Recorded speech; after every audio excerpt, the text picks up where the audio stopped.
Okay, here. Hold it down for me. Good evening, everybody. This is working now. Okay, I'm Alan Levine, the director of the Political Theory Institute. They're run with my colleague Tom Merrill here out of the School of Public Affairs at American University. This is our last event of the fall 2025 semester. I look forward to seeing you in the spring for a whole new series of events. We are fortunate to have with us today Hannes Kerber, who's an assistant professor at Boston College. Before joining Boston College, he served as the academic program director at the Siemens Institute in Munich. He also has had a postdoctoral fellowship at Harvard. He was a visiting professor in Italy, and he's the author of an award-winning book in German on Lessing, the topic of today's conversation. He is young, scrappy, and full of energy. So I'm looking forward to being entertained. Please join me in welcoming Hannes Kerber on the politics of the Enlightenment, G.E. Lessing, and the question of tolerance.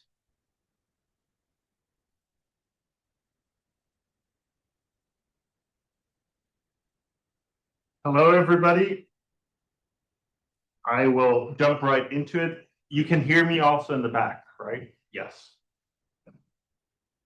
When the Studio Theater, an up-and-coming off-Broadway stage in Lower Manhattan, announced in February 1944 that it would reenact Gotthold Ephraim Lessing's play Nathan the Wise, it did so with a healthy amount of self-confidence. Stop hoodlumism, intolerance, Hitlerism. See Nathan the Wise by Gotthold Ephraim Lessing. What are we to make of this astonishing, seemingly preposterous appeal? Isn't this simply naive? Isn't it empty rhetoric, grandstanding, borrowed courage? I would like to suggest that in February of 1944, this bold appeal is not empty talk. In February 1944, the Second World War had not been won. While the Allied forces are making slow, difficult progress on many fronts, the outcome of the war is by no means predetermined. In late January 1944, 46,000 soldiers from the US Navy, the Marine Corps, and the US Army started their attack on Kwajalein Island in the Japanese Pacific Ocean. Imperial Japan put on a fierce resistance. Of the 3,500 Japanese troops defending the island, only 51 survived. For the US, the battle represented a significant victory because it was the first time the Americans had penetrated the outer ring of the Japanese Pacific sphere. A few days earlier, the Battle of Rome had begun near Monte Cassino in southern Italy. Here, the objective of the American and British armies is to break through the so-called winter line and thus to facilitate the advance towards the Alps. Achieving this objective, breaking the winter line, would take 16 weeks and leave 55,000 Allied troops as well as 20,000 German soldiers dead. Simultaneously, right during the opening week of the Studio Theater production of Lessing's Enlightenment drama Nathan the Wise, the US Air Force is fighting one of its most decisive battles of the entire war in the skies over Europe. Operation Big Week would cost the German Luftwaffe a third of its available aircraft and 20% of all experienced fighter pilots. In hindsight, Operation Big Week marked the beginning of the end of the German air dominance in Europe, a crucial achievement preparing the landings in Normandy, which were secretly planned for May 4th, 1944. Still, in February 1944, Nazi Germany would not surrender for another 14 months, and it would take the Allied powers more than a year and a half to defeat Imperial Japan. In short, the Second World War is by no means over at this point. Understanding the exact state of the war in February 1944 helps us to grasp the urgency so clearly conveyed in the promotional, oh, this is the landing in Omaha Beach. Understanding the exact state of the war in February 1944 helps us to grasp the urgency so clearly conveyed in the promotional poster for the Studio Theater's production of Lessing's Nathan the Wise. At the same time, appreciating the high stakes of that moment highlights also how hopelessly naive this appeal by the Studio Theater seems to be. How can attending a stage production of Nathan the Wise in New York City stop fascists fighting in the Pacific, in Italy, and in the skies over Germany? When we take a second, more careful look at this poster, we soon realize something peculiar, and I think this peculiarity allows us to solve the puzzle. The choice of words, hoodlumism, intolerance, Hitlerism, suggests on closer inspection a concern not with the fronts across Europe and in the Indo-Pacific, but with one closer to home, namely with the American home front. In fact, in the winter of 1943-1944, a disturbing and increasingly visible pattern of fascist and anti-Semitic violence seemed to emerge in cities across the Northeast. This domestic violence peaked in what New York's Yiddish newspaper, The Day, described as, quote, a series of small pogroms. Quote, acts of hoodlumism directed against the Jewish minority have occurred at New York, Boston, Chicago in the past few weeks, reported the journalist Alfred Werner, himself a refugee from Austria who had been imprisoned by the Nazis before escaping to the US. In Rhode Island, Boston, and Detroit, Jewish houses of worship have been defaced, Jewish-owned stores besmeared, and Jewish kids beaten, Werner informed his readers just a few months later. Erwin Piscator, the director of the Studio Theater, who, after reading such reports, chose to stage Nathan the Wise in February 1944, interpreted these acts of violence as evidence of a home front beginning to crumble. Piscator, of course, is no ordinary stage director. Although in 1944 he found himself in charge of the modest Studio Theater in New York City, his earlier career in Berlin had made him one of the defining avant-garde figures of the Weimar Republic. Throughout the 1920s, he stood at the center of a theatrical innovation that came to define the modern theater and stage aesthetics. Indeed, long before Bertolt Brecht, it was Piscator who pioneered the politically engaged, technologically ambitious stagecraft that reshaped modern theater. Now, in 1944, after he had first fled Hitler's and then Stalin's henchmen, Piscator sees the American home front in danger. In an interview with the Daily Worker, a newspaper published by the American Communist Party, Piscator describes the situation in the following way. Quote, when under the influence of Hitler, consciously or unconsciously, people in America create hoodlumism in the street. Is this word known to the students? Hoodlumism? Deeply American word, coined in the 1860s roughly. It's a bastardized version of a German word, and it means hooligans, right? Hooliganism.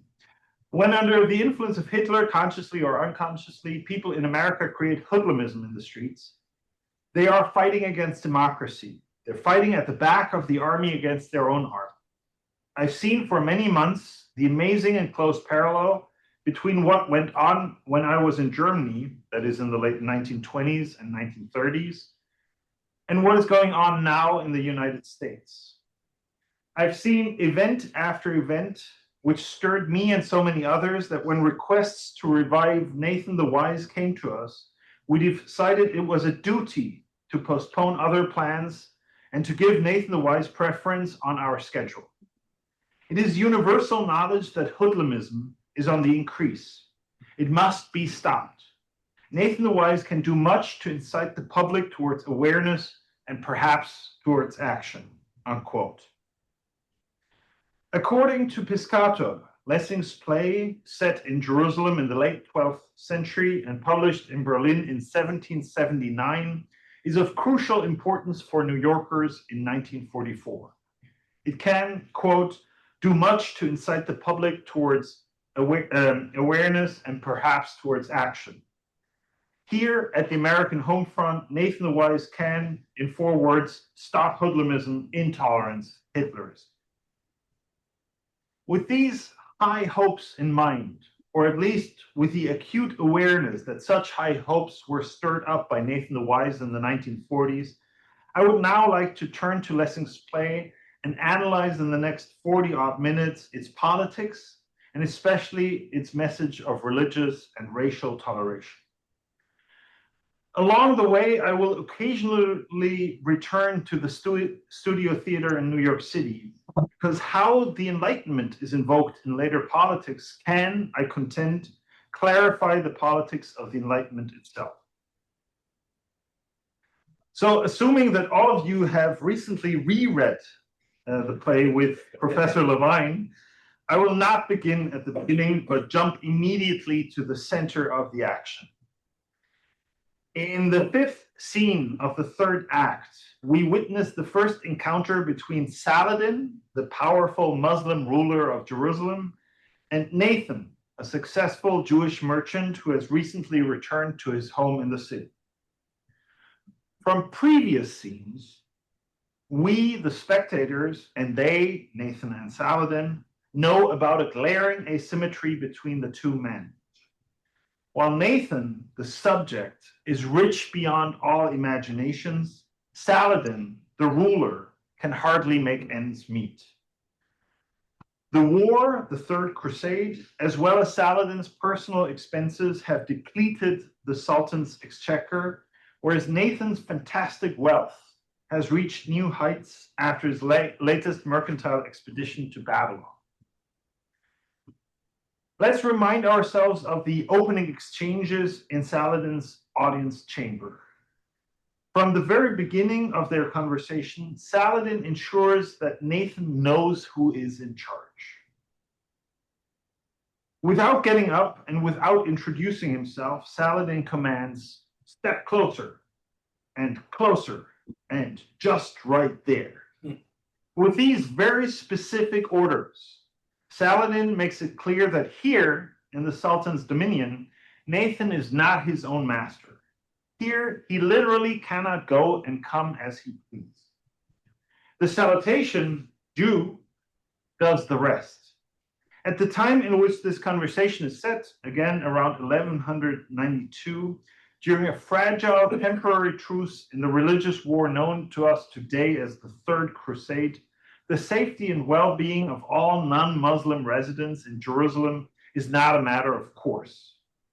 In Jerusalem in 1192, tolerance is a privilege granted by the ruler and not an inalienable natural right somehow rooted in the individual. Saladin's subsequently added reassurance, "Have no fear," therefore must be understood by Nathan as silently expressing a barely concealed warning. Have no fear, as long as you remain on my good side. Nathan, however, is quick on his feet, and in response he says, "That's for your enemies." With this reminder, he brings to Saladin's attention the ongoing war. Implicitly, Nathan raises the question, can you, Saladin, really afford to make another enemy? Next, Saladin asks Nathan about his name, about his acquired byname. "You call yourself Nathan?" "Yes." "The wise Nathan?" "No." This epithet, this byname, is enormously relevant in the context of our scene. Politically, wisdom is not an innocent attribute. Ever since the ancient Greek philosopher Plato famously declared in the 5th book of the Republic, that cities would not have rest from their evils until either philosophers became kings or kings became philosophers, wisdom has been one contender among very few titles to legitimate rule. Even those rulers who, like Sultan Saladin, insist on the divine right of kings, and hence claim that they were chosen or preordained by God to inherit their throne, even those rulers must take the argument into account that claims that a monarch should exceed his subjects in wisdom in order to be considered a legitimate monarch. The name Nathan the Wise is therefore an implicit challenge to Saladin's authority. The next lines further complicate the situation. You may not, but the people do. So you may not call yourself Nathan the Wise, but the people do call you Nathan the Wise. The people? Nathan responds, maybe. This aloof reaction can be understood in two ways.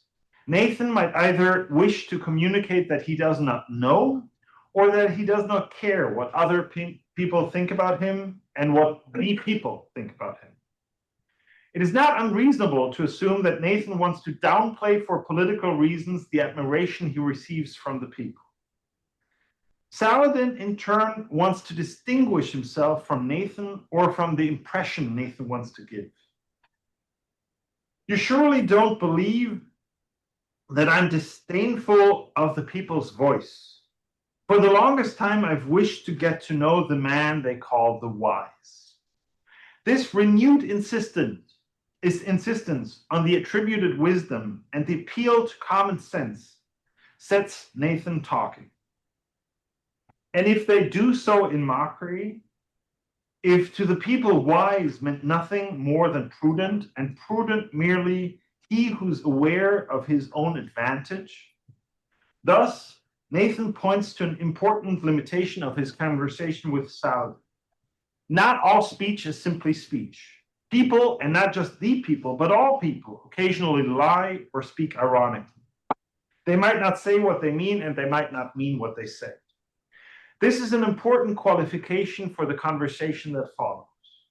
And it explains why Saladin, right after he finally gets up from his seat, and just before he asks the question that he meant to ask all along, adds another preliminary reminder. A reminder that he immediately repeats to make sure that he is understood. Let's come to the point, but honestly, Jew, honestly. Nathan counters this thinly veiled nod at the racial prejudice of the habitually dishonest Jew with prudent, preemptive obedience. In an attempt to answer a question that has not even been asked, he promises to make his treasures freely available to the prince in exchange for continued protection and tolerance. Sultan, I'll be sure to serve you so as to be worthy of your further patronage. At all times, tolerance could be bought, and often it had to be bought. The price for tolerance has always been economic cooperation. But Saladin, to Nathan's surprise, claims not to be interested in borrowing goods or money.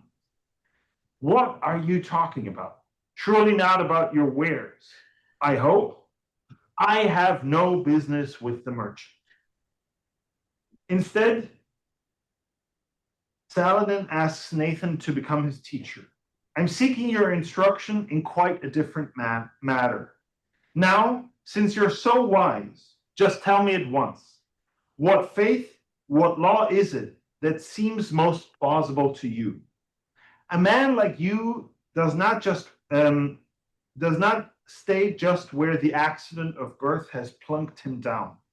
Or if he stays, he does so out of insight, reasons, choice of what is better. This question, the question that Saladin wanted to ask all along, is phrased in a peculiar way. On the one hand, this question is phrased as a believer would phrase it, for Saladin does not use the neutral term religion. This term, which to us sounds so familiar, is historically rather new. Prior to the age of the Enlightenment, the terms faith and law, so the terms that are used here, prior to the age of enlightenment, the terms faith and law were used for what later became known as religion. None of the three so-called Abrahamic religions traditionally refer to themselves as religions, a term that implies a conceptual similarity between Judaism, Christianity, and Islam that all the adherents of the traditional faith traditions themselves deny. By speaking of faith and law, Lessing had Saladin describe the phenomenon of religion from the inside in a way that speaks more adequately and more adequately about and more adequately to the believer's subjective experience of the phenomenon. But on the other hand, the question is clearly the question of someone who does not speak in the way traditional believers themselves typically do. Which believer would choose his faith or his law because he, quote unquote, because the law, quote unquote, seems most plausible? The true faith or the true law is, according to the believer's own experience or self-perception, received as a free and sovereign gift from God or through a venerable tradition. Here, Saladin's question shifts the emphasis. It shifts the emphasis by inquiring which faith or law seems most plausible to Nathan. The German word here used by Lessing is even stronger. The word is einleuchten. It has light in it. Leuchten is sort of appealing to light. While einleuchten literally means to shine into, and thus might suggest a religious or mythical interpretation, its connotation here ranges somewhere from to stand to reason to become clear. The light of Einleuchten does not originate externally from the human mind, and it is certainly not received from above. Rather, in this instance, as in all other instances throughout Lessing's later works, Einleuchten refers to illumination and the illuminating power of rational understanding. According to Saladin, the question is to be answered by the light of reason, and not, as he puts it here, the accident of birth, dem Zufall der Geburt. This formulation, accident of birth, Zufall der Geburt, manifests the belief in the modern secular opinion that a life rooted in ancestral tradition is fundamentally irrational. The ancestral, arguably the element of religious belief, is here reduced to mere contingency. The real force of Saladin's question to Nathan can only be understood against the background of their previous conversation. The multiplicity of conflicts, the war, the real power asymmetries, the unequal wealth distribution, the politically, racially, and religiously charged tension between them, each ingredient in this potent mixture can obviously change the meaning and force of that question. Most importantly, the question might very well be understood to be a trick, and might even as an attempted extortion. I'm listening to a very interesting. Any direct answer would offend someone. If Nathan names Judaism, insults the Muslim lecture. The Muslim Sultan. If he names Christianity, he not only insults Saladin, but also betrays his own faith. And if he names Islam, he might well be forced to convert. So Saladin has set a trap, and Nathan cannot answer without risking his safety. After posing his question regarding the one true faith, Saladin exits the stage and gives Nathan time to think about his answer. Hence, the next scene shows Nathan all alone. It is the only time in our play that we see him without company, and it is the only time that we hear him speaking as if he were thinking out loud. Unsurprisingly, this monologue literally centers around the subject of how Saladin's question should be understood. In the 13th of 26 verses, Nathan wonders whether Saladin is untruthfully asking for the truth. Quote, might he, after all, not in truth be demanding the truth? Might he not be demanding the truth in truth? To be sure, the suspicion that he might use truth as a trap might well be far too petty. What's too petty for a great man? So Nathan here has taken stock. He uses the unsupervised moment to make himself aware of the fraught situation he finds himself in. And now he knows how to respond. I must tread carefully. He will tell what he explicitly describes here as Märchen, fairy tales, or myths. And as almost goes without saying, this puts what follows into perspective. The answer given by Nathan, the famous parable of the ring, which the students and I just discussed in a seminar, is not to be taken simply at face value. Instead, the parable must be understood as a carefully constructed speech act in a tense moment of a tense conversation. Nathan cannot speak openly because he does not know what Saladin is up to. Before we come to the parable of the ring, think about how this fairy tale is to be understood, and what political lessons we can draw from it. Let us temporarily leave behind Sultan's palace in Jerusalem and jump back to the Studio Theater in New York City. Here in 1944, the plot of Nathan the Wise unfolds somewhat different. The adaptation that Erwin Piscator put on the stage of the Studio Theater is based on radical cuts to the original text made by Piscator's fellow exile Ferdinand Bruckner. Bruckner's cuts served the immediate purpose of reducing Lessing's 41 scenes to just 8. 8 more easily digestible scenes. The actual aim of these radical cuts is the streamlining of the narrative and the clarification of its message for an American wartime audience. In the process of this merciless editorial pruning, important secondary lines of the plot of Nathan the Wise fall by the wayside. Since the students have just read the play, possibly the most important collateral damage, in my view, is the complete elimination of Saladin's sister Sita and of Saladin's dervish Al-Hafi, i.e. of the two most impressive Muslim characters of Lessing's original play, who also happen to be, alongside Nathan, the most intelligent characters of the play.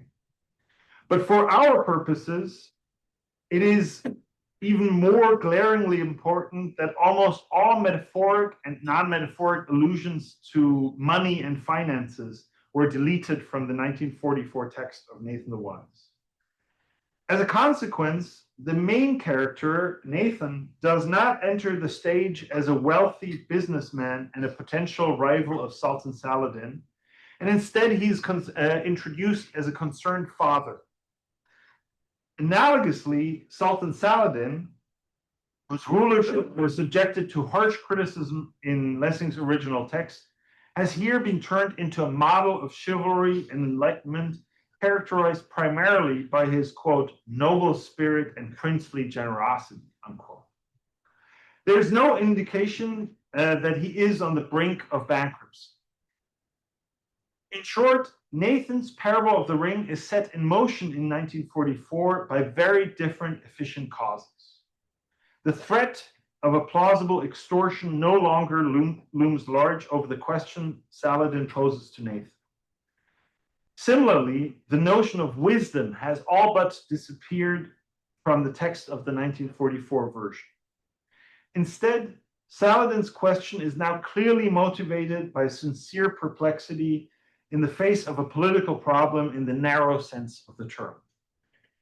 How can a just ruler bring lasting peace to a multi-religious and multi-racial population?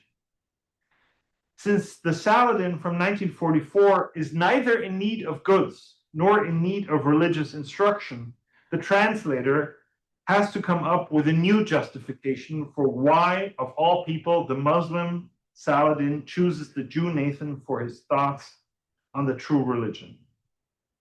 Now, Saladin singles out the Jewish people as outstandingly reasonable because of their long history of persecution and statelessness.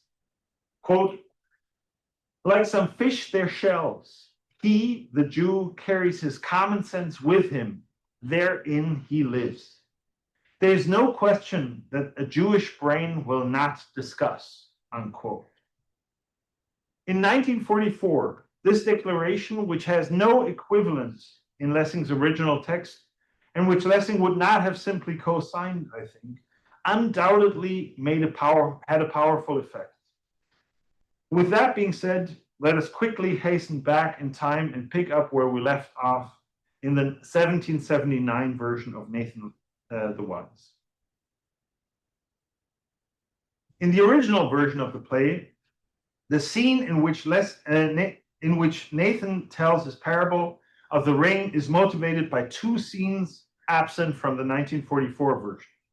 First, the dialogue in which Lessing asks his question. And second, the monologue in which Nathan decides that he will answer the question with, quote unquote, a fairy tale. Both scenes are, as we've seen, crucial for understanding the pitch and the register in which Nathan's answer is given. Nathan will not speak plainly, we know, and he will not speak in a forthcoming way. He has decided, as he says, to tread carefully. The story that Nathan tells in Act 3, Scene 7, is, by all accounts, the single most well-known story in all of German literature, and I'm sure that many of you have read it before. You might also know that Lessing himself stole that history from a 14th century Renaissance author named Giovanni Boccaccio, who in turn relied heavily on Hebrew, Latin, and Old French versions of the same story, dating back as far as the 12th century. In all versions of this parable, a man somehow acquires a magnificent and powerful ring, a ring that, according to Lessing's Nathan, quote, had the latent power to make the one who wore it with confidence pleasing before God and human beings, unquote. The new ring bearer makes arrangements to keep this heirloom in his family, and to this end he becomes a lawgiver. He decreed that it would be preserved within his house forever. This is how. He left the ring to the most beloved among his sons, and stipulated that his son in turn bequeath the ring to the one among his sons who he most beloved. This break with the traditional principle of primogeniture occasions Nathan's first interaction with Saladin during the telling of this parable. Understand me, Sultan. I understand you. Keep going. Nathan here addresses Saladin at the exact moment in which the problem of succession becomes acute. And the house's head, its prince, should always be the most beloved without regard to birth by force of the ring alone. The right of succession here belongs not to the firstborn son, but to the dearest of the sons. In his account of this break with traditional norms, Nathan almost verbatim echoes Saladin's anti-ancestral and anti-traditional formula of the accident of birth that we encountered earlier. For Saladin, the solution to the problem of succession hits close to home. At the historical moment in which the play is set, Saladin has already founded his own dynasty, the Ayyubid dynasty, which would rule over the medieval Sultanate of Egypt. But at the same time, he, Saladin, is still overshadowed in the family hierarchy by his aging father, who's referred to on multiple occasions of the play. Right after getting Saladin to acknowledge that he has understood this problem of succession, which is so important to him himself, Nathan increases the pressure and fully leans into the problem of succession. The next step of the story is shaped by the father of three sons, who, many generations after the founding of the dynasty by the first ring bearer, cannot decide which of the three sons deserves to be the sole heir, and decides to have two perfectly identical copies made and promises the one ring to each of his sons. At this point, Nathan is prepared, or claims to be prepared, to end the parable. Cheerful and joyous, he, the father, summons his three sons, each separately, gives to each his blessing separately and his ring, and dies. To make sure that Saladin has understood the point and the problem, Nathan addresses him directly for the second time. You're listening, Sultan, aren't you? And Saladin, whom Nathan clearly wanted to affect with his story, is indeed affected and averts his eyes. I'm listening, just come to an end already with your fairy tale. Will you please hurry up? In a way, Nathan's parable of the ring is already over at this point. If we translate the parable into non-parabolic terms, we end up with the following assessment of the significance of the multiplicity of religions. The divine truth has been distributed among Judaism, Christianity, and Islam in such a way that makes the one true religion unrecognizable for human beings. In vain, Nathan exclaims, the true ring was not demonstrable, almost as indemonstrable to us now, the one true faith. Saladin is understandably frustrated with this non-answer. What? That's supposed to be your answer to my question?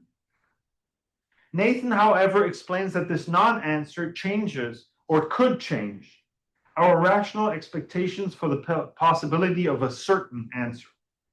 If the three different religions are indeed indistinguishable with a view to the historical reasons supporting their truth claim, then conflicting truth claims are to be expected, and the differences of opinion should be met with humility, with charity, and with understanding. And they should not lead to violent disagreements and to religious wars. Once we realize that no intersubjective certainty can be had with regard to religion, we can or must lower our epistemic expectations. When we become aware of the lack of certainty of our own answer, we must or should allow for the possibility that we are wrong. This humbling realization of uncertainty practically limits, or at least should limit, fanaticism. And here, Nathan anticipates one of the most popular arguments made by the modern Enlightenment in order to justify tolerance. Tolerance is the rational response to our inability to know the truth. Or, to use proper terminology, tolerance is a function of skepticism.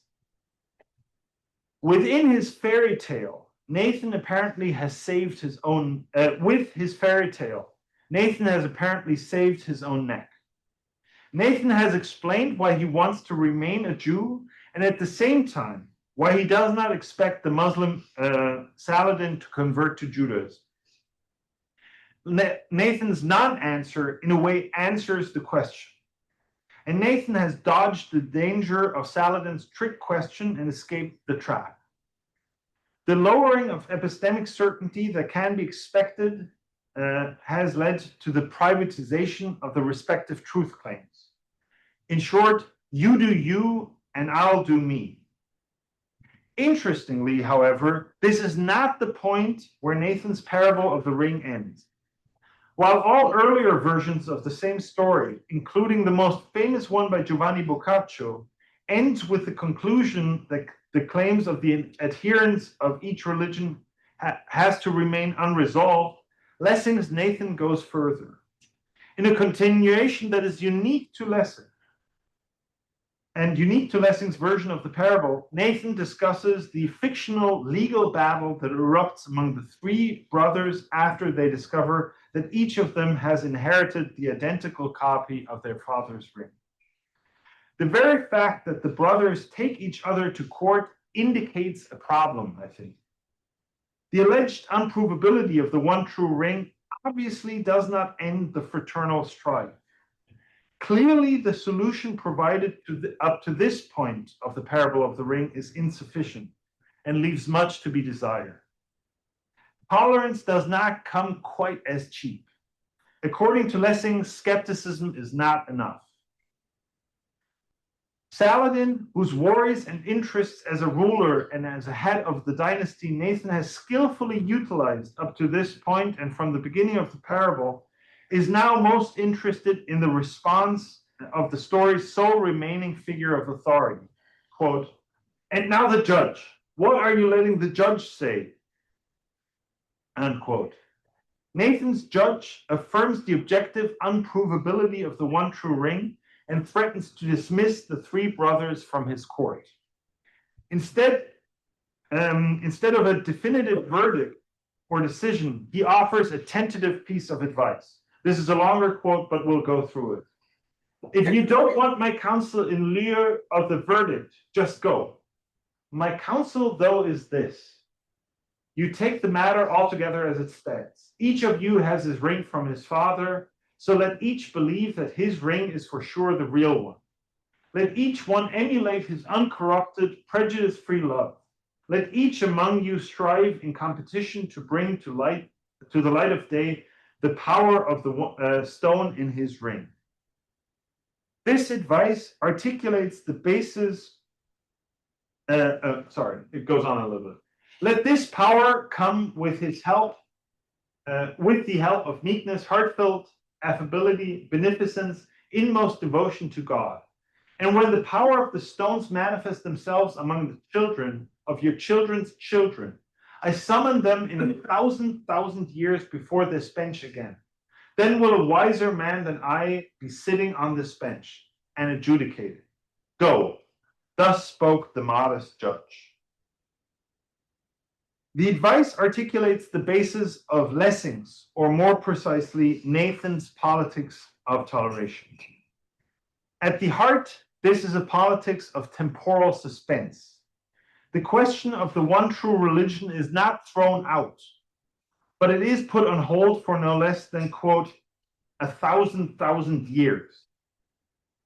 This quasi-eschatological solution, this quasi-eschatological deferral, does not categorically deny the possibility of an answer, but it denies, for the time being, the possibility of a categorical answer. The judge adjourns the court. The three brothers will not hear the verdict. But at the same time, the judge holds out the possibility of a verdict by, quote, "a wiser man" in the distant future, who will be able to judge the case when the children of the children's children of the three brothers appeal. Before I conclude my presentation with a brief consideration of the political nature of this solution, let me jump one last time to the 1944 performance of Nathan the Wise in the Studio Theater. We saw earlier that the plots here unfolded differently. In the version Erwin Piscator put on the stage in New York, the conversation between Nathan and Saladin is not charged with the same explosive mixture of religious, racial, and political, and last but not least, financial tensions. Unsurprisingly, Nathan's response to Saladin's question, as well as his solution to the problem of the three identical rings, here differs considerably from Lessing's solution in the original text. The most notable innovation of 1944 can be found in the advice given by the judge to the three quarreling brothers. Now, in the Studio Theater, Lessing responds to the judge in the following way. This is the conversation between the two in 1944. And Saladin responds to the judge, to Nathan's judge, in the following way. "We can't determine where we shall be born and what, Christian, Muslim, or Jew. We first are crippled by those prejudices which for centuries have clad in different garb the souls of all who live, and even those who are dead. But if we listen to the inner voice, we cease to be the victims of the spell and are reborn." Rebirth is appealing to the Americans, right, in the audience. You, Nathan, are in truth that wiser judge. Although the 1,000 years here, a clear reference to the 1,000-year Reich, that Hitler wanted to inaugurate. Even though, although the 1,000 years have not yet passed and never will, for every day they start anew, here and anywhere, today, tomorrow, in our blackest hopelessness, again, 1944, in our blackest hopelessness, will always give rise a wiser judge and give us life again, as long as we millions do not frustrate the powers of the magic ring, which is our heart. Unquote. Even at first glance, the differences between the 1944 and the 1779 conclusion of the parable of the ring are striking. For now, I will mention only the three most important, in my eyes, the three most important differences. First, while Lessing's original text suspends judgment and defers to a wiser judge who might be able to decide the case in the quote unquote 1,000 years, in the version from 1944, Saladin declares that Nathan himself is, quote, in truth that wiser judge, although the 1,000 years have not yet passed. Second, the fact that a suspension of judgment is no longer necessary in 1944 shows that, according to the New York adaptation of Nathan the Wise, a final decision on the one true religion can indeed be made. This religion itself expresses itself through the quote unquote inner voice and is located in our heart. Third, the one true religion advocated for in the 1944 version of the Parable of the Rings is not one of the three revealed religions. Instead, Judaism and Christianity and Islam are written off as crippling prejudices. Those who believe in one of these three revealed religions are described as victims and victims of a spell. Here, the Saladin of 1944 again expresses the anti-ancestral and anti-traditional prejudice which he had caused his earlier exclusion of the quote-unquote accident of birth from all considerations. We can't determine where we shall be born and what, unquote.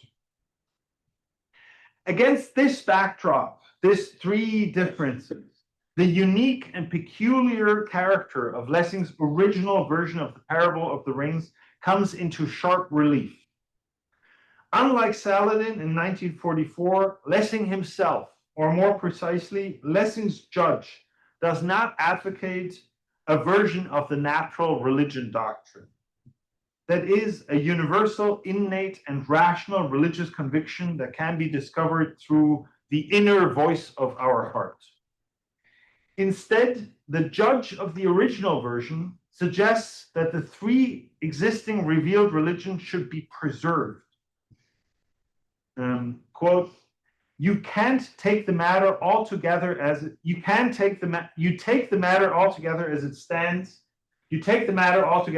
stands. Lessing's judge does not ask the brothers to reject their respective truth claims. In fact, he does the opposite. Let each believe that his ring is for sure the real one, unquote. These features of the judge's advice, I'm tempted to call them the conservative or at least cautious features, are, however, complemented by a crucial change of the way in which revealed religions should manifest themselves in the world. What counts in the future are, hopefully, not arguments, but actions. The judge asks the three brothers to prove the truth of their respective religion by competing in a moral contest. Let each one emulate his uncorrupted, prejudice-free love. Let each among you strive in competition to bring to the light of day the power of the stone in his ring. This shows that the politics of toleration advocated for by Nathan's judge imposes a non-trivial requirement on those who believe in the truth of one of the three revealed religions. It almost goes without saying that this demand, the demand to settle religious disagreements through a kind of ethical contest, is truly challenging or even offensive to many believers. That Lessing was fully aware of this challenging or offensive character of the judge's solution is shown in the dramatic setting of Nathan the Wise. The conversation between Nathan and Sultan Saladin happens during a brief and fragile truce in a religiously motivated war.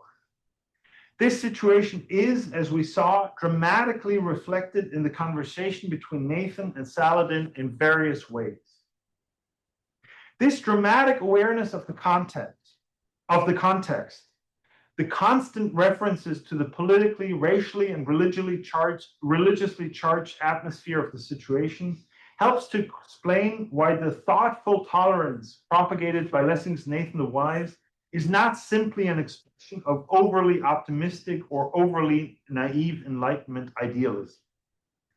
The solution propagated by the parable of the ring is based on a firm alliance between the enlightened merchant Nathan and the powerful ruler Saladin. For this reason, the fairy tale told by Nathan is not only the attempt to advocate for religious tolerance, but it is also simultaneously an attempt, and a successful attempt, to win over Saladin, the secular sovereign. As we saw, the need to enter into such an alliance with the political ruler is more evident in Lessing's original text compared to the 1944 adaptation of the play. The difference, I think, can be explained. What Piscator's audience in February 1944 understood, and perhaps understood better than any other audience since Lessing's own time, is that the political conditions under which the parable of the rings must operate is not abstract. These conditions are historical, contingent, and fragile. Tolerance requires epistemic and ethical humility, but it also requires political stability and robust institutional protection. This is precisely what, to Piscator, seemed to be at risk in New York City in 1944, when a series of anti-Semitic pogroms occurred in cities across the US. Piscator stages Nathan the Wise not to make the American soldiers more enlightened than their European and Japanese counterparts, but he stages it because he sees the societal preconditions of enlightenment decaying around him. Fascist hooligans in the streets, anti-Semitic assaults, defaced synagogues. Against this backdrop, Lessing's politics of toleration is no naive idealism. It is defensive, urgent, and self-aware. In the Jerusalem that Lessing creates in his 1779 play, the alliance of wisdom and sovereignty stabilizes a fragile peace. In 1944, Piscator stages a similar alliance. And so our promotional poster, with which the Studio Theater announces its production of Nathan the Wise, naively as it might look, captures something profound. It does not claim that Nathan the Wise will win the war. It claims, however, that without Nathan's politics of toleration, no peace can be won. The victory sought in Monte Cassino, in the Pacific, and in the skies over Germany had to be matched by a victory at the home front, over hatred, over radicalized mobs, and over the small violences that corrode democratic life before armed men arrive to take it away. The battle that Piscator is fighting stretches into every civic space where reasoned pluralism is tested. And in these spaces, the weapons are not bombers or battleships, but non-heroic resilience, workman life, self-discipline, and a refusal to harden ancestral identities into political absolutes. Lessing's play certainly could not stop the fascists abroad, but Piscator insists at times democracy must be defended not only across the world, but also around the corner. And thus, I think the 1944 appeal, Stop Hoodlumism, Intolerance, Hitlerism by Seeing Nathan the Wise, was not just not cheap talk. It was an act of civic resistance. With that, thank you very much for your attention.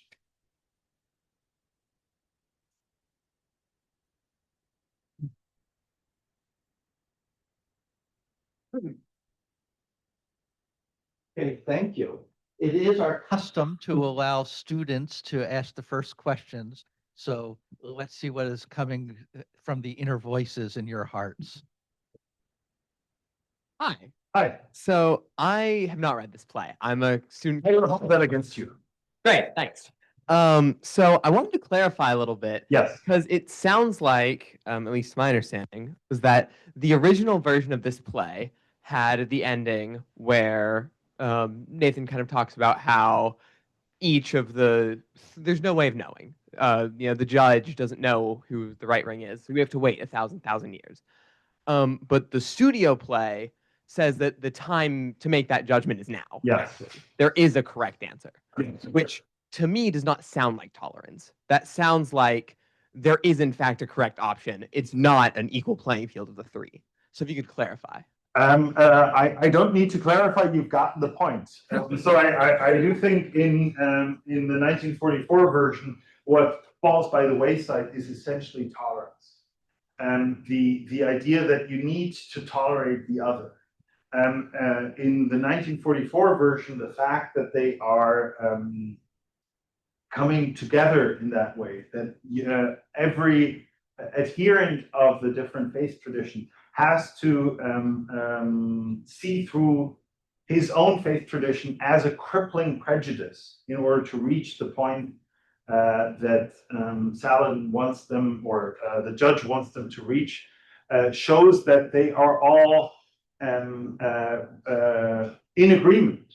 And what tolerance, tolerance or the practice, the virtue of tolerance or the practice of toleration implies is always two things.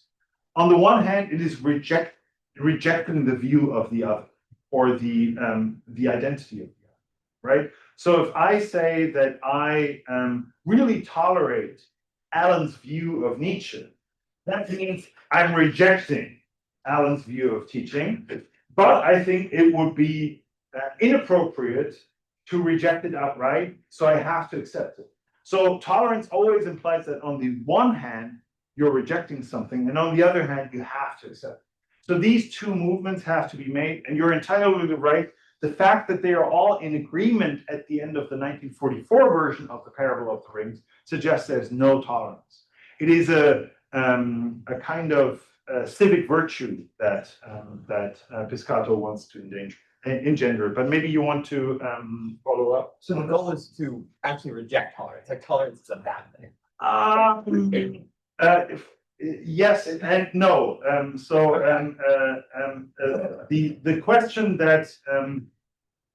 that was asked by newspapers by the newspaper reviewers who saw the 1944 version was like, well, what to do with intolerance, right? This is the famous problem.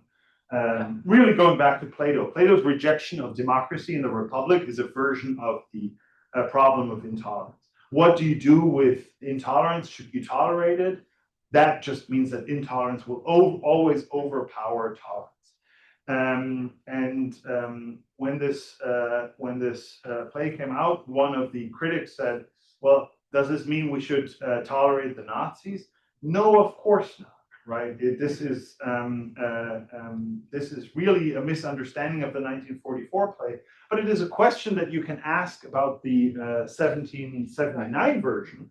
So, isn't there a problem at the heart of the Enlightenment conceptions? And I would say here the peculiar solution that Lessing adds to what I would say is the basic version of tolerance that is advocated in the traditional version of the Parable of the Ring, as told by Giovanni Boccaccio and many others. Lessing adds something to that, right? The ending. And that ending, which I have described in the talk as thoughtful tolerance, changes the nature of religion. So all brothers who accept that religion should be practiced as an ethical context, as an ethical contest, can be tolerated. But those who refuse to do that, for example, don't have to be tolerated. So it is I think you get to a very important point, and I'm actually next semester teaching a class on a lecture on tort intolerance, because I think it is, on the one hand, the crucial American virtue, and on the other hand, Americans really don't like talk. Thank you very much. Hannes, I tolerate you too. Thank you. All right, thank you again.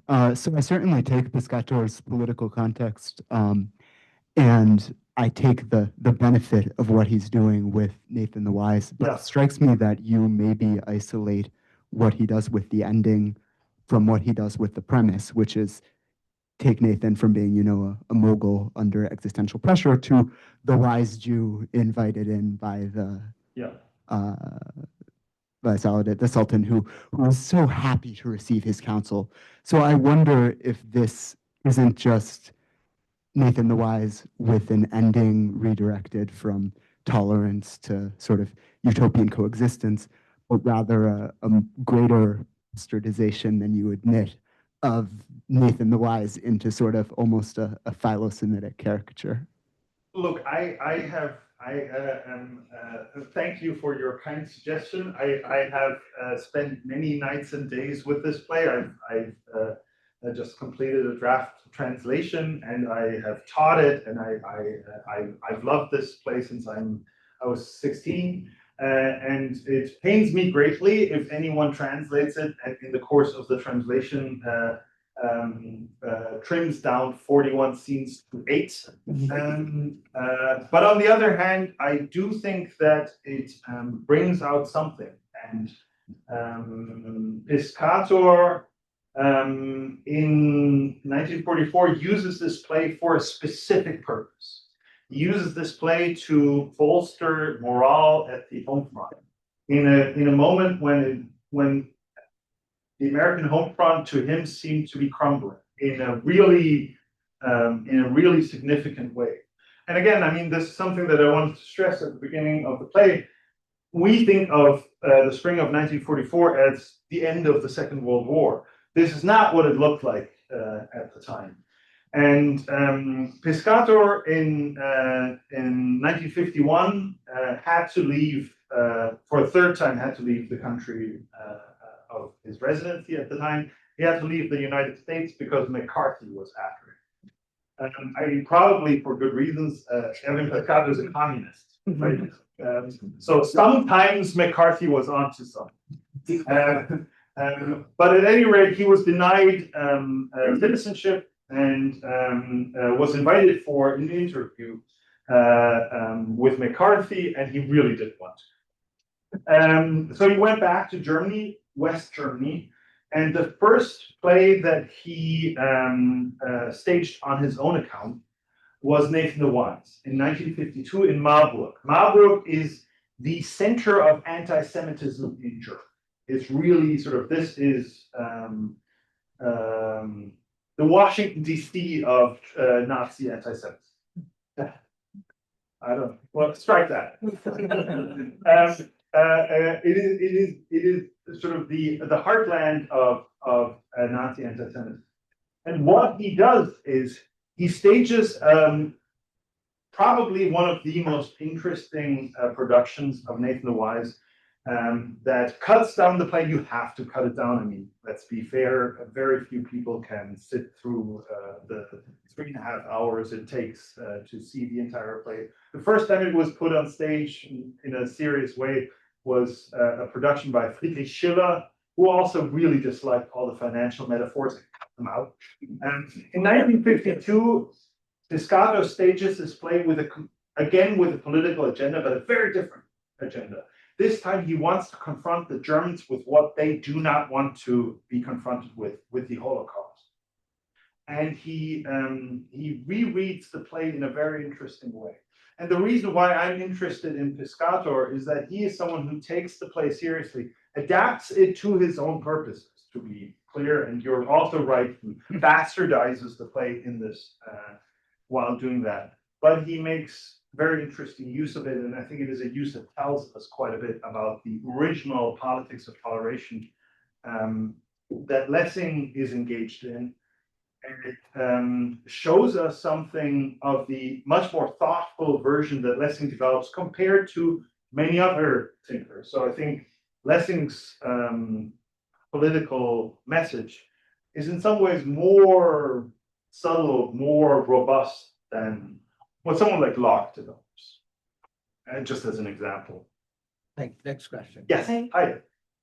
I wanted to ask, considering Saladin's initial intentions to expose Nathan's vulnerability and Nathan's skillful redirection to the parable, so how does this interaction serve as a masterclass in de-escalation and the transformative power of storytelling to soothe hostility and foster mutual respect between individuals of differing power dynamics and beliefs?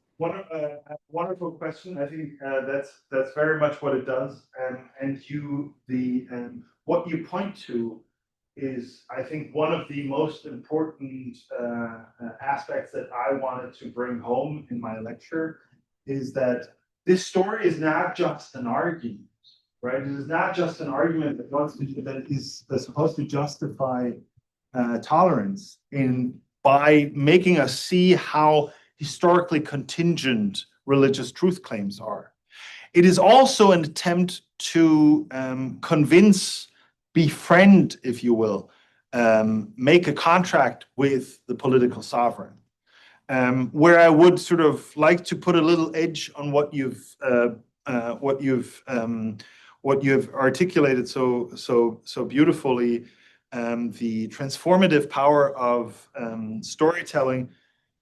Nathan really wants to convince Saladin to be on his side as the political sovereign, right? So what I'm suggesting is that modern philosophy, for its project to succeed, needs someone with the guns on their side, right?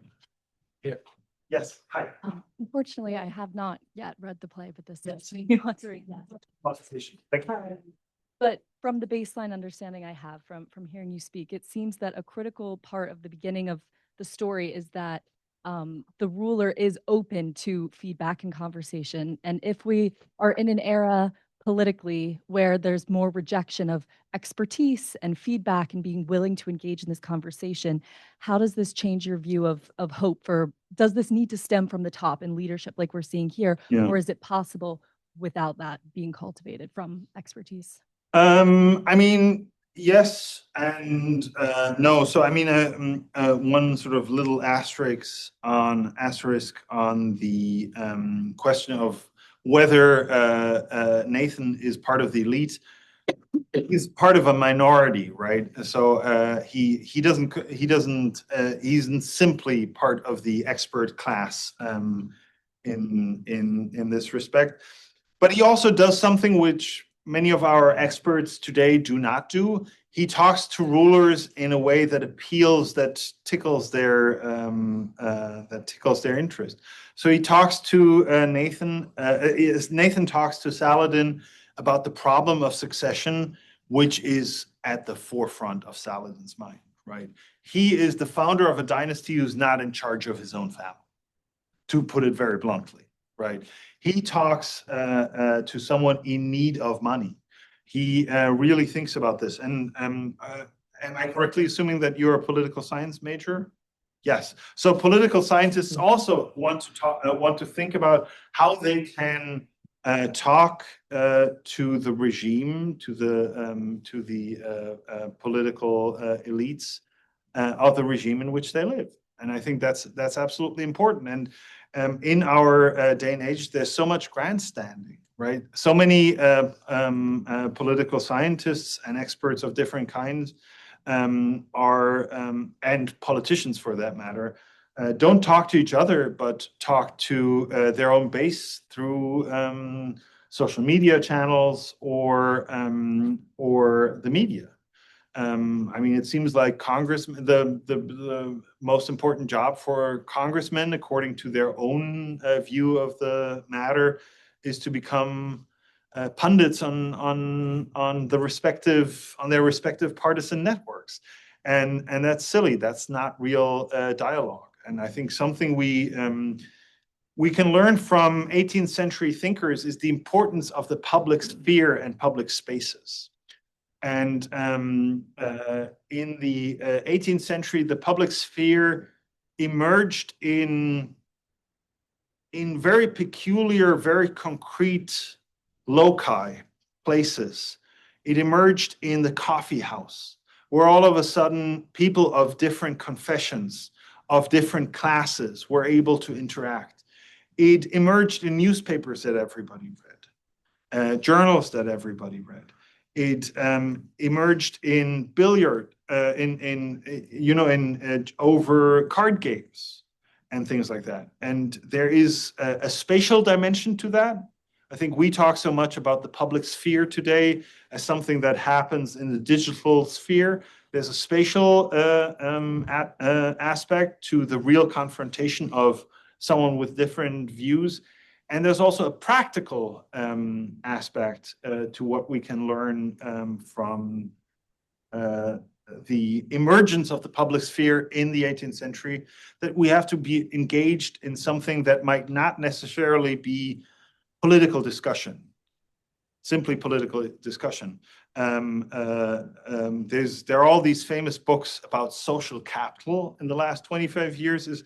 Well, if you want to do something for the public sphere, join a bowling league, right? And that might be something, or engage in something that isn't overtly political, but that might be a deeply political act because it builds bridges to people who do other things. And to me, as an immigrant to this country, it has always been a peculiar fact of the life that I have encountered in America. This is absolutely not the life that everyone in America lives, but what I have observed is that so many people, even in their private free time, spend their time with people who happen to be politically aligned. Right? So the gardening clubs I live in Somerville. So in Somerville, Evan Piscato would have been very happy, right? So Somerville is in Somerville. It's hard to meet someone who isn't politically aligned with you, but the gardening clubs are left-wing gardening clubs. I don't think there's necessarily a reason to have a left-wing gardening club, and I don't know whether there is in here around the corner a conservative gardening club, but I would find that equally surprising. But that is just sort of a very peculiar fact of our time. And I think something like this encounter can teach us the power of dialogue and storytelling, or bringing about a shared space in which we can have a real conversation. That sounds very Enlightenment. Thank you. We're going to open up to everyone. We've got Professor Merrill. Thank you. So, of course, wonderful presentation. I want to follow up on this last Yes. question because I thought the thing that was being said was that Saladin already doubts Islam at the very beginning, right? As evidenced by that question, he's already internally alienated. And so, a beautiful discussion of dialogue and all that kind of stuff. But don't we really see there is no actual dialogue between a believer and a non-believer? And it seems to me that your presentation suggests that's simply not possible. Yeah, they shouldn't be tolerated. So I guess I'm partly wondering how would a person who was sincere in their belief and not simply holding it in the way that you described toleration handle this? Yes. Think about this teaching of Yes. Thank you. No, thank you. I'll just add some evidence to your question.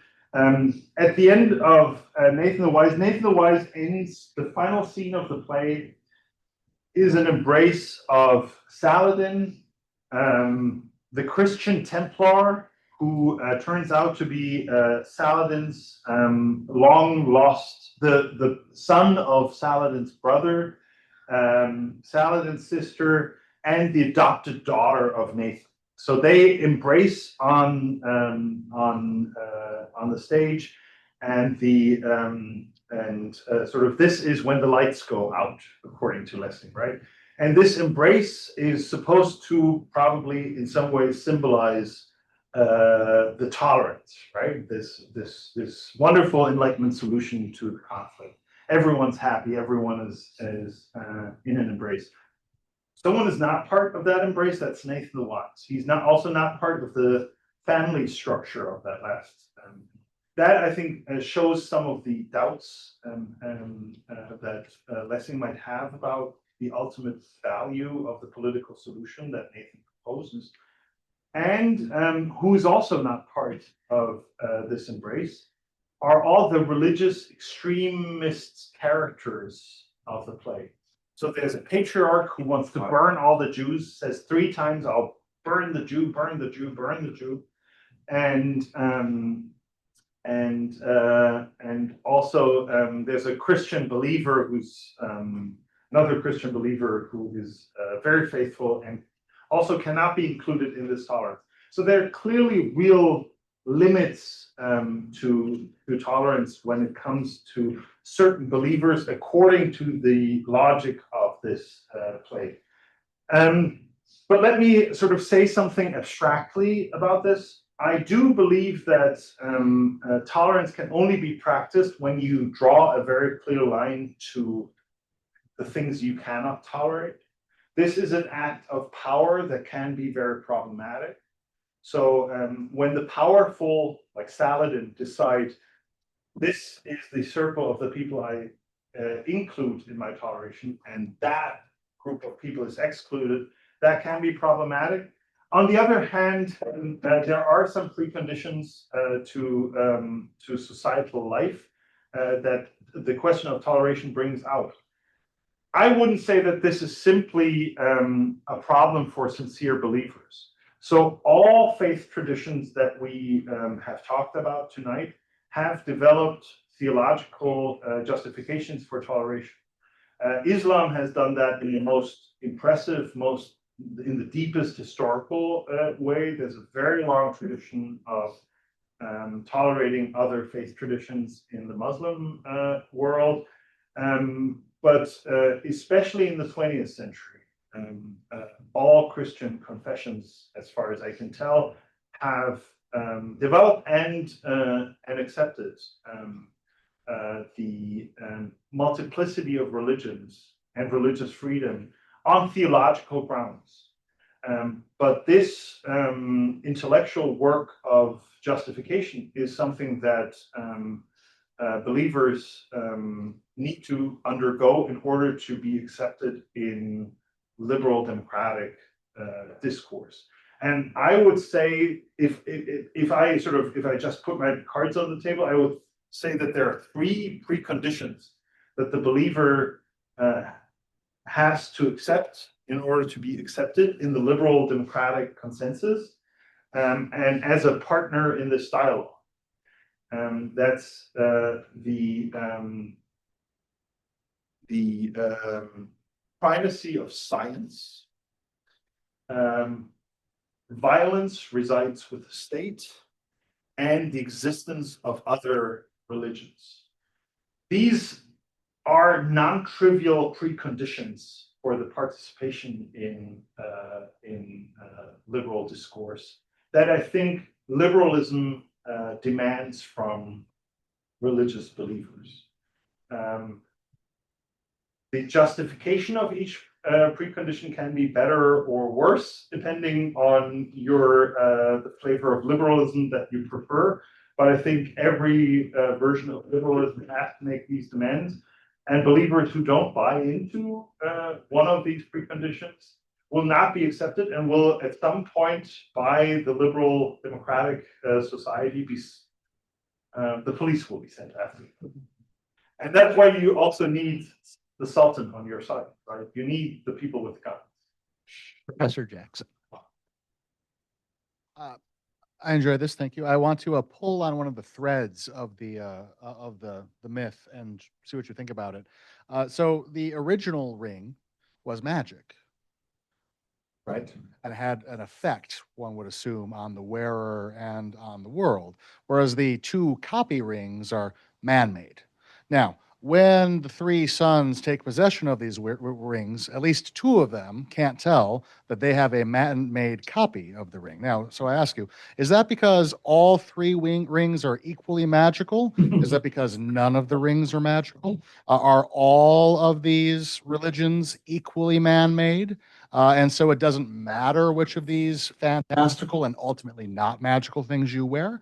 Is Lessing trying to show us under the cover that none of them are real magic rings, and so in that way it couldn't matter? Or does belief somehow impart magic regardless of the provenance of the item? Great question. The parable of the rings that we just discussed in the seminar holds answers on many of the questions and brings one additional option to the table. So the original ring makes the wearer be pleasing to God and to human beings, right? It has this dual function. Why doesn't that work is one of the questions that the modest judge immediately asks when the three brothers bring their lawsuit to his court, right? I hear the true ring makes one of you the person who's preferred by the others. Does this work? No, it doesn't work, right? Couple of suggestions that the parable itself, the logic of the parable itself brings to the table. One is all three rings are false. So Lessing changes the story that he found in Boccaccio, and in one small detail, he says that the artisan who makes the rings succeeds, and the father is unable to recognize the one true ring. In Boccaccio, it says the artisan succeeds and the father is barely able to discern the one true ring. So Lessing brings this possibility that all three rings are false to the table, and the judge even makes it explicit. He says, maybe the true ring was lost, and to hide this embarrassing fact, the father had three copies. Or the other justification for the disappearance of the one true ring is the father wanted to break the tyranny of the one true ring, right? But there's an additional option on the table because Lessing from the very beginning of the story adds another detail that we don't find in Boccaccio. He says, this ring, if worn with confidence, makes the wearer pleasing before God. This confidence is something that the brothers have clearly lost. The confidence can be translated into non-parabolic terms as faith, I think, right? And in that respect, the students hear me say this the second time tonight, but I think here the peculiar nature of faith, which Lessing has analyzed at least as deep as any modern thinker, comes out. Faith is something that is given to you by God, according to the account of the believer, but it is something that you have to actively seek, actively want, actively accept. So it is not simply something that you can put on like a ring. In that respect, it's different from the ring of Gyges, which you turn around and unaware of its effect, it works. You have to bring the confidence to the table, and the suggestion in Lessing's parable is that this confidence is lost, and that makes the picture a little bit more complicated.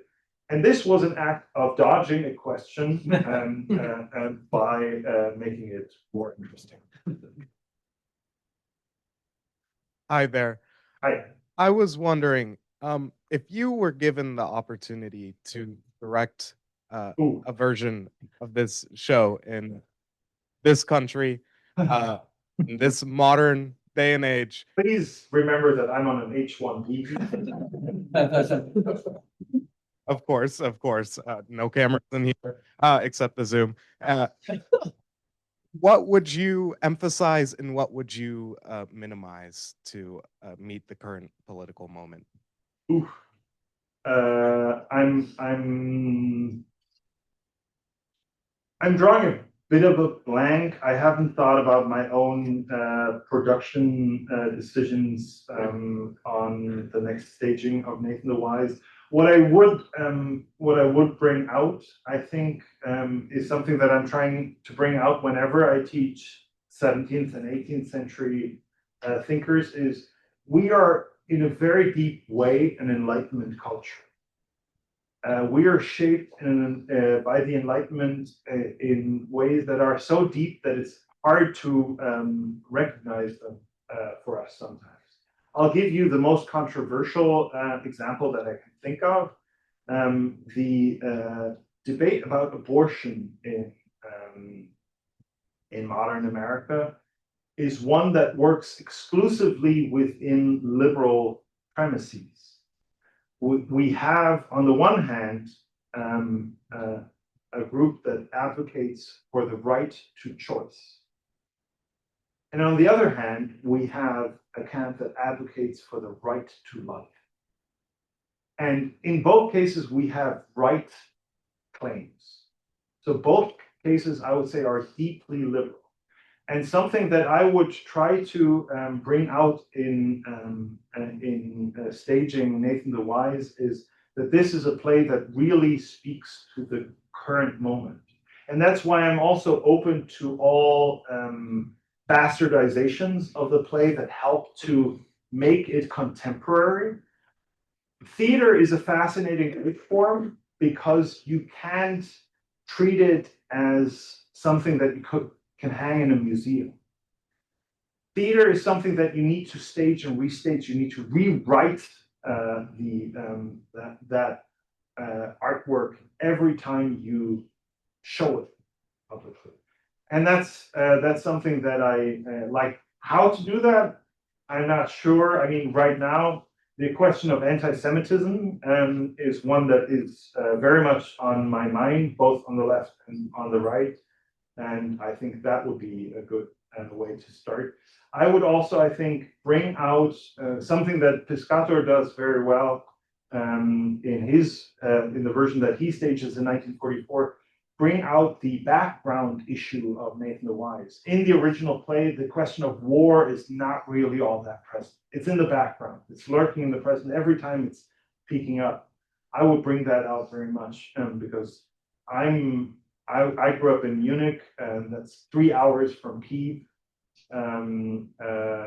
where a war is raging right now. And that was one of the reasons why I became interested in the Enlightenment reception during the Second World War. Thank you.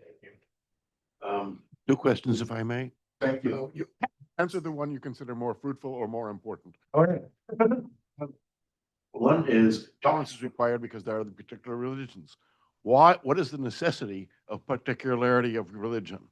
One hint we get at the end is when the question of incest arises, and the question is can that be handled by reason, or does it need to be handled by some sort of moral code based on something else? Yeah, that's one possibility. The other question is there are good men in three faiths, but in one of the faiths there's more bad action in the course of the fight, namely Christianity. Is there something deeper in the analysis of Christianity that's worth bringing out, that he's trying to bring out as in comparison with the other two religions? Yeah, thank you. I'll try to answer both questions briefly because I'm aware of time and I also know there's another question. So how come religious plurality, right? Why is there a religious plurality? Lessing doesn't really indicate that so clearly, but he does hint to it in Nathan the Wise, but he articulates this fairly clearly in his theoretical writings on religion and theological issues. Lessing, like many 18th century people, is a believer in the climate theory. Different climates bring about different review of religion. The deeply heterodox doctrine that has been adapted by some religious thinkers. This is his explanation of plurality. That answer also gets me out of the trouble of talking about incest. The second question, just one reminder about the question.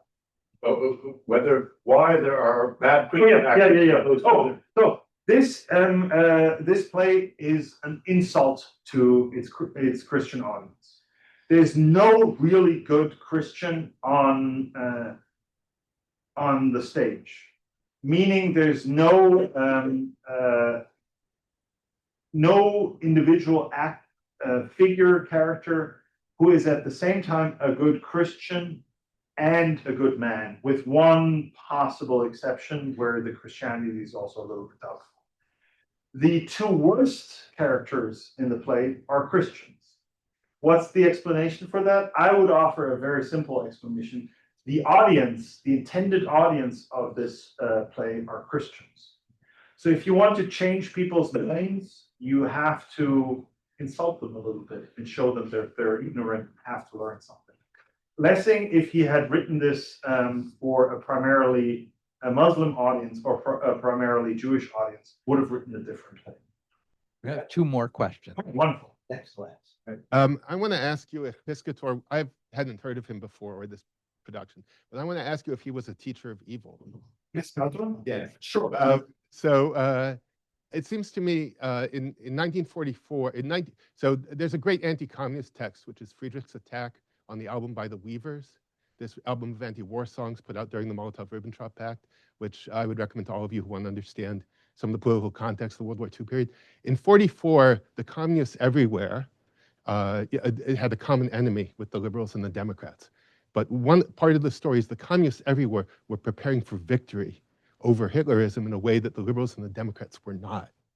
And prudent, extraordinarily prudent liberals and Democrats would have understood that the alliance of 44 was temporary, that communism was necessary. It was necessary to tolerate communism in 44 with a view to eventual victory over communism once the more pressing enemy of Hitlerism was defeated. And it seems to be the way you've presented this production by Piscator, it's part of the general communist effort to maintain toleration as long as possible, to tranquilize the less pressing enemy, the democratic enemy, until after the victory over Hitlerism, when it will be time to settle accounts with liberal democracy. That were an absolutely plausible interpretation if we didn't know what actually happened. So while Piscator was persecuted as a former communist, and he absolutely was a former communist, he was a member of the Communist Party in 1931. His first choice of exile was Moscow, not Washington, D.C. or New York City.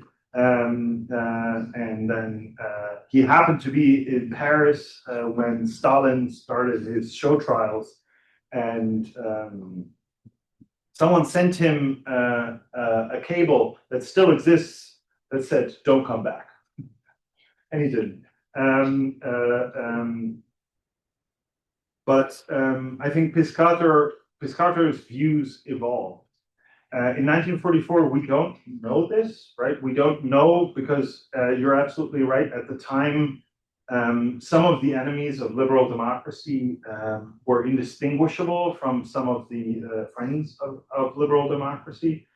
But after the war, Piscator, despite offers, did not go to East Germany, did not go to the German Democratic Republic, the communist part of Germany, but continued to defend liberal democratic worldview. So you're absolutely right that there is the Second World War necessitated the papering over of all kinds of conflicts. This is really also when the Western civilization discourse that still permeates our academic discourse in many liberal arts colleges emerges in a very powerful way. And there's a fusionism between religious thinkers and secular thinkers that I think doesn't do justice to the truth of the underlying conflicts. And breaking this open after the war, during the Cold War, is a very important intellectual feat that many people engage in. Among those people is another thinker that I have studied a little bit and written about a little bit is Leo Strauss. So Leo Strauss is someone who, after the Second World War, during the Cold War, when another alliance was forming, really showed very clearly that Athens and Jerusalem are two separate entities, and that Western civilization, which seems to merge them and seems to form an alliance, has at its heart a very productive tension that keeps, as Strauss would have put it, Western civilization alive. But yes, I take your point, but not Piscator. I'm going to ask the last question. Yes, it's a privilege that you have as the host. A play on toleration set in the Crusades, written in 1779. A few years before 1779 was another major event on the world stage, the American Revolution. Yes. Does Lessing ever say anything about the United States and toleration and? Absolutely. He spills the beans. He tells the truth about America. He is very explicit that America is a country founded by Freemasons, and Freemasons who want to start a political experiment that is radically different from European countries. So Lessing has written another dialogue called Ernst and Falk between a heretic Freemason, someone calls himself a heretic Freemason, and an aspiring Freemason. And they discuss America and the founding, and in a very sympathetic way. Lessing, shortly before his life, wrote to his very good friend Moses Mendelssohn, probably the most famous Jewish Enlightenment thinker of modern times. And they had a very deep and decades-long friendship. He writes to his good friend, recommending a friend, and says, look, please take in this friend and talk to him. He is looking for a path to a country where there are neither Christians nor Jews nor Muslims. Please show him that way. If you know it, I'll follow. He didn't explicitly say that this is America, but I like that he thought it was. Okay, well, thank you very much.